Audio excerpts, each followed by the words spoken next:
You know that feeling when you're 10 years old, staring at a bird, thinking, I could build that? Most of us forget. We grow up, get practical. The dream fades into background noise, replaced by responsibilities and realistic expectations.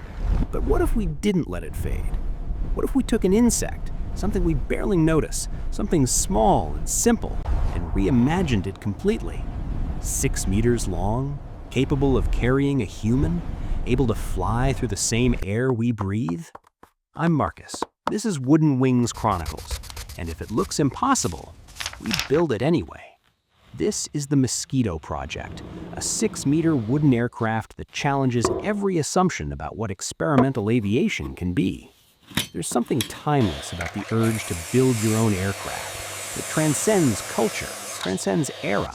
From the earliest myths of flight to modern experimental aviation, humans have been driven by this singular obsession. It's not about transportation. We have cars, trains, commercial aircraft for that. It's not even about flying in the practical sense.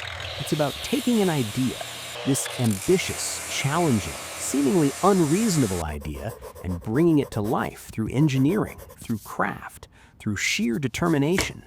Wood, motors, engineering principles, mathematics, physics. That's the foundation. That's what makes concepts like this possible. Not magic, not fantasy, just systematic application of design principles and mechanical understanding. 10-meter planks of hardwood, raw material, potential energy stored in cellular structure waiting to be shaped. In the builder's vision, these aren't just planks anymore. They're already something more, something that moves through air, that responds to control inputs, that carries weight. That transformation from material to machine, from static lumber to dynamic aircraft, from concept to physical creation, that's the journey we're following here. Every builder knows this moment. Standing in front of raw materials, calculating what needs to happen next, knowing the path ahead is challenging, knowing there will be setbacks and problems and unexpected discoveries, and choosing to proceed anyway. That choice is what separates concepts from builds. 6 body segments, each one carved, shaped, and fitted with precision. This is detailed craftwork that demands patience and skill. There's an artistry here that's easy to overlook when you focus purely on the engineering. But look at how the wood curves, how the joints fit together with minimal gaps, how the grain follows the structural lines of the design. This isn't accidental. This design draws directly from nature, exoskeleton providing structure, segments allowing flexibility while maintaining strength, internal ribs distributing load, hollow chambers reducing weight. The same principles insects have used for hundreds of millions of years, now scaled up and translated into wood and mechanical systems. When you build something with this level of precision, every detail matters. Every measurement, every angle, every surface finish, every flaw, every solution, every design decision, they're all part of the final aircraft that emerges from this process. This wooden Mosquito embodies countless choices made during fabrication. Look at how the segments connect. Each joint represents hours of measurement, adjustment, test fitting, final assembly. Look at this. The wood grain isn't just aesthetic, it's engineered to follow stress lines, to provide strength where structural loads are highest, to allow controlled flex where movement is needed. The thickness varies across each segment, thicker where forces concentrate, thinner where weight reduction matters more than structural reinforcement. This level of detail doesn't happen by accident.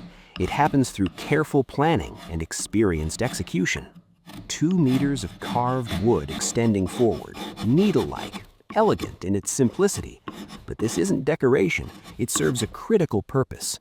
It's a cable raceway, a conduit for routing electrical and control systems from the cockpit to the aircraft's forward sensors and systems.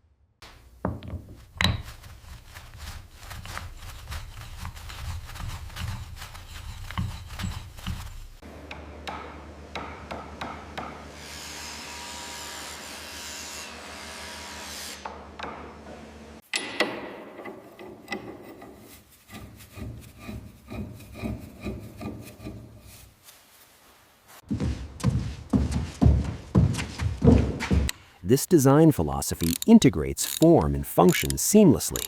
It resembles an insect proboscis not just aesthetically, but structurally and functionally. The hollow interior provides protected routing for vulnerable cables. The tapered shape reduces aerodynamic drag. The rigid structure provides a mounting point for forward-facing systems. Form following function, function creating design. That's engineering thoughtfully applied. That's biomimicry at a practical level. 2 wings, 10 meters across when fully extended, and they need to move with precision, with power, with controlled articulation that can be sustained for extended flight operations. This is where fascination drives innovation, where theoretical design meets practical engineering challenges. Creating wings, that's carpentry, that's material work. Making them move, that's mechanical engineering, that's motor selection and power transmission. Achieving controlled movement that produces sustained flight, that's the challenge that drives builders forward, that keeps them working through setbacks and failures. Independent motors for each wing, control surfaces that can adjust angle of attack, response time measured in milliseconds. Each solution reveals new challenges, new problems that weren't visible until you started testing. That's the nature of complex projects. The challenges compound as systems integrate. You solve one problem and 3 more emerge from the interaction between systems. But that's not discouraging to experienced builders. That's the process. That's expected. That's how innovative designs develop and mature, through systematic problem solving, through iteration and testing, through refusing to accept that something can't be done and instead asking what needs to change to make this work. The wing mechanisms here represent dozens of design iterations. The motor mounts failed during early testing. They were reinforced. The control linkages had too much flex.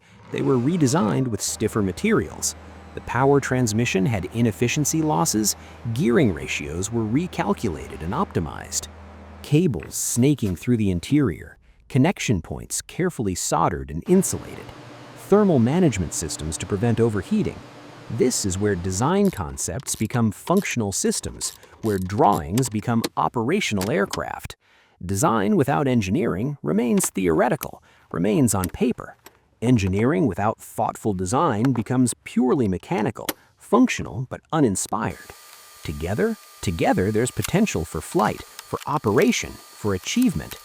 Heavy-duty batteries selected for their energy density and discharge characteristics, aviation-grade connectors chosen for reliability under vibration, proper torque specifications followed for every mechanical fastener. The technical standards matter here. They're not suggestions, they're requirements for safe, reliable operation. When your design transitions from static object to powered system, when theoretical calculations become flowing electricity, become spinning motors, become responsive systems. Everything before this moment was preparation, planning, building, assembling, checking. Everything after this is testing, verification, adjustment, optimization, operation. There's a psychological transition here that's hard to explain to people who haven't experienced it. From will this work to how well does it work? From hoping to measuring, from theoretical to operational. The design exists on paper, exists as physical structure, but now it becomes something more. Now it becomes a machine. Green lights across the control panel, systems reporting nominal status. The Mosquito is operational. More aircraft designs are in development. The engineering process continues. There are more insect-inspired designs to explore, more aerodynamic concepts to test.